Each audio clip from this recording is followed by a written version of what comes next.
আমি ইন্দ্রাণী, শুরু করছি আজকে। মনে আছে লালমোহন বাবুর সেই বিখ্যাত ডায়লগ, উট কি কাঁটা বেছে খায়? আজ থাকলে নিঘাত লালমোহন বাবু জিজ্ঞেস করতেন, মোদিজি কি কাঁটা বেছেই খান? উত্তর হ্যাঁ, মোদিজি কাঁটা বেছেই খান। উনি সেটা নিয়ে কথা বলেন জানি ওনার সমস্যা নেই, ওনার দলের সমস্যা নেই। আজ আপনি হাজার প্রার্থনা করলেও, হাজার মিনতি করলেও উনি এয়ারপোর্ট উদ্বোধন নিয়ে একটা কথাও বলবেন না, হারগিজ নেই। কারণ চারপাশ থেকে খবর আসছে ভেঙে পড়ার, এখানে চাল ভাঙছে তো সেখানে মাথার ছাদ। মোদিজি আপাতত এই কাঁটা পাশে সরিয়ে রেখে অন্য ঘাস পাতার দিকে নজর দেবেন, এটাই স্বাভাবিক। ইতিমধ্যে সবাই জেনে ফেলেছেন যে সন্দেশখালির ঘটনার পেছনে ছিল একেবারে টাকা পয়সা দিয়ে কিছু কুৎসিত প্রচার।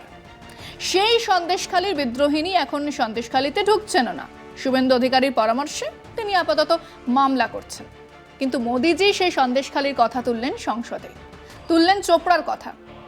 অত্যন্ত জঘন্য ঘটনা, নিন্দা নয় ঘৃণা জাগে এমন ঘটনায়। কিন্তু তারপরেও এটা তো ঠিক যে মূল অভিযুক্ত সমেত দুজনকে পুলিশ গ্রেফতার করেছে, এলাকার স্থানীয় বিধায়ককে শোকজ করেছে ওই তৃণমূল দল।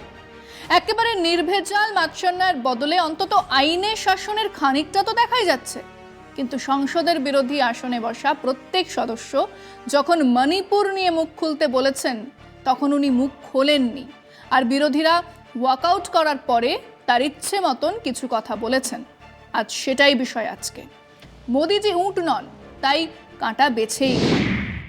মোদির মুখে চোপড়া থেকে সন্দেশখালি। রাজ্যসভায় রাষ্ট্রপতির জবাবি ভাষণে বাংলায় নারী নির্যাতনের অভিযোগ নিয়ে সরব প্রধানমন্ত্রী। শুধু তাই নয়, এই ইস্যুতে বিরোধী জোট ইন্ডিয়াকে তুলোধনা করেছেন নরেন্দ্র মোদী।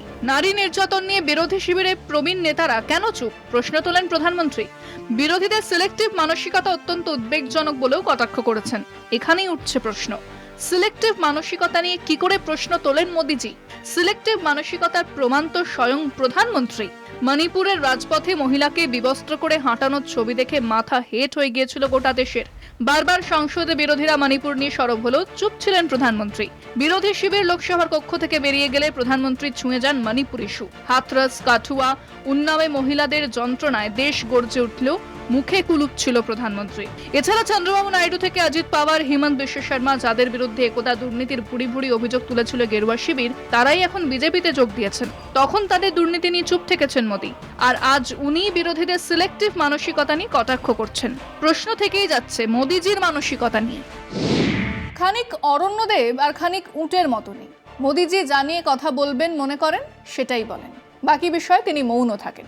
প্রশ্ন করার ব্যাপার নেই, কারণ কিছু কোলে চাপা সংবাদ মাধ্যম ছাড়া আমাদের মাদার অফ ডেমোক্রেসির ফাদার কারোর উত্তর দেন না।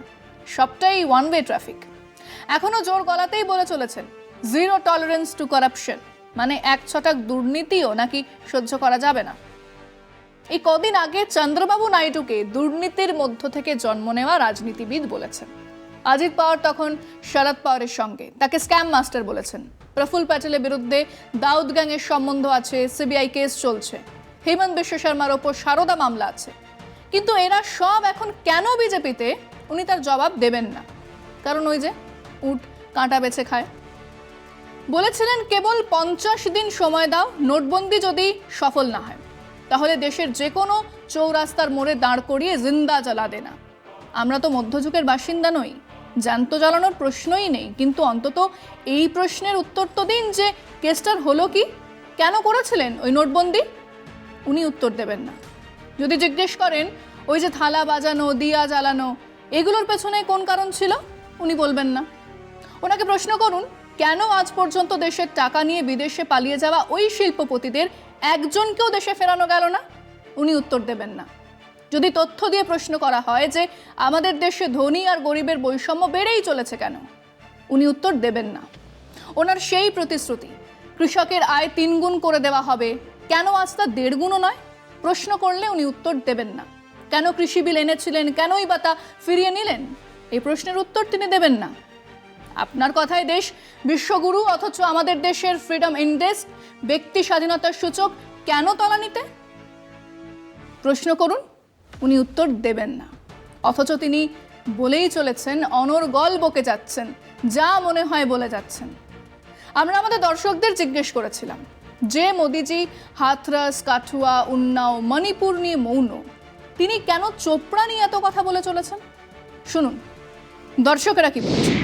মোদিজি রাজনীতি খেলছে, মণিপুর নিয়ে যেমন বলছে না, হাতরাস নিয়েও বলছে না, কারণ উত্তরপ্রদেশ আর ওখানে ওদের গভর্নমেন্ট, এখানে ওর বিরোধী গভর্নমেন্ট। কিন্তু আবার যখন হচ্ছে যে চোপড়ার প্রশ্ন আসছে তখন তৃণমূল বলছে না। মণিপুরে উনি এতদিনও হুঁশ ফেরেনি, একবারও একটা কোনো স্টেটমেন্ট দিল না, সেদিনকে স্টেটমেন্ট দিল। এখন চোপড়াতে যেহেতু একটা সংখ্যালঘুর একটা ব্যাপার সুরসুরি পাওয়া গেছে, সেখানে একটা হিন্দু মুসলমান ক্লাস করে দিয়ে একটা বড় একটা বিপাকে ফেলা হচ্ছে, বাংলার শান্তি জায়গাটাকে একটু অশান্তি তৈরি করার চেষ্টা করা হচ্ছে, আর কিছু না। নিরপেক্ষ সব নিয়ে বলা উচিত, কারণ হাসনাদের যে দুর্ঘটনাটা ঘটেছে ওটা নিয়ে বলতে পারতো। আরও অনেক কিছু বলার আছে, উনি কেন বললেন আমার ব্যক্তিগত ব্যাপার। প্রধানমন্ত্রী বারবার বাংলাকে আক্রমণ করছেন, আমরা দেখছি হাতরাস, মণিপুর আর উন্নাও যেসব জায়গায় গণ্ডগোল হচ্ছে বা নারী নির্যাতন হচ্ছে, তিনি সেই সব দেখতে পাচ্ছেন না। শুধু পশ্চিমবঙ্গকে শুধুমাত্র টার্গেট করা হচ্ছে। সংসদে তোলা হবে, আমাদের দেশের প্রধানমন্ত্রী তুলবেন, তখন সমস্ত ঘটনাই যেন তিনি তোলেন। শুধু চোপড়ার সন্দেশখালি বলে তিনি হাসপাতালের কথা বলবেন না, মণিপুরের কথা বলবেন না, এটা আমরা একে সমর্থন করি না। যে কোনো নেতারা রাজনীতি করে, যে কোনো বিষয় নিয়ে রাজনীতি করে, এদের কাছে রাজনীতি সবার ঊর্ধ্ব, ক্ষমতা ধরে রাখার চেষ্টা। তার জন্য এরা যা ইচ্ছা তাই বলতে পারে, যা ইচ্ছা তাই করতে পারে, যেখানে সুবিধা হবে এরা সেখানেই যাবে। ওটা তো অ্যান্টি গভর্নমেন্ট বলে আর কি হবে, ওটা মোদির তো নয়। ধরো তৃণমূল গভর্নমেন্টের হয়েছে, তো যার জন্য মোদি কমেন্টস করেছে আর কি। মণিপুরটা তো আর বিজেপির ছিল, ওই জন্য কোনো কমেন্টস করেনি।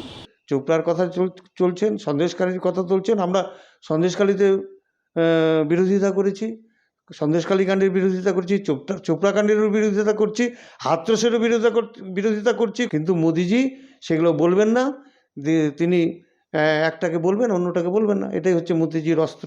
চোপড়ার ঘটনাটা ঠিক, কিন্তু সমস্ত দিকটাকে কভার করা উচিত আর কি। একজন রাষ্ট্রনায়ক হিসেবে আমরা তার কাছে সমস্ত দিকেই আলোকপাতটা চাই আর কি। মণিপুরের ঘটনা অনেক পুরনো, অনেক আগে থেকে ওটাকে ফলো আপ করা উচিত ছিল। সব ক্ষেত্রে ওনার দেখা উচিত, মণিপুরও দেখা উচিত। চোপড়া যেমন দেখছে, তার আগে মণিপুরটা আগে ছিল। রাজার চেয়ারে, তা রাজার রাজধর্ম পালন করতে হবে। তো রাজধর্ম তো উনি পালন করছেন, উনি তো বায়াস্ট একটা মিনিস্টার, প্রাইম মিনিস্টার।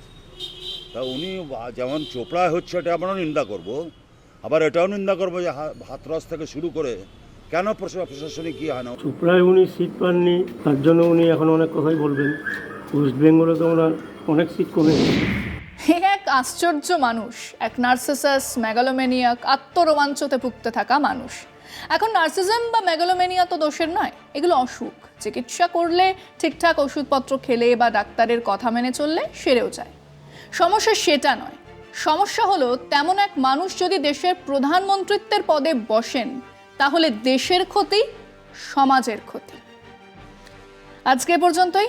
দেখতে থাকুন কলকাতা টিভি, রাত দিন 7 দিন।